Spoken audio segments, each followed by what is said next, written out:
Kahit dito sa mga cards mo, pinapakita na merong golden opportunity. At yung talas ng kutob mo ang nagiging guide mo para makapili ka. Yung good news na darating sa'yo ay magpapapuno sa mga kakulangan sa buhay mo. Kung gusto mo ng success na career or successful na business, yun yung magaganap. Maaari din ang ilan sa inyo sa career or negosyo, pareho mong gusto yung career mo or negosyo.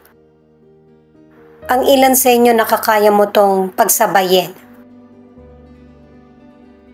Kasi tinutulungan ka ng kaibigan mo, katrabaho, person or family mo. Ang ilang single, makikilala mo yung potential person, hindi sa lugar na palagi mong pinupuntahan. Maaari na meron kang event na dadaluhan or pupuntahan na lugar para makapag-relax.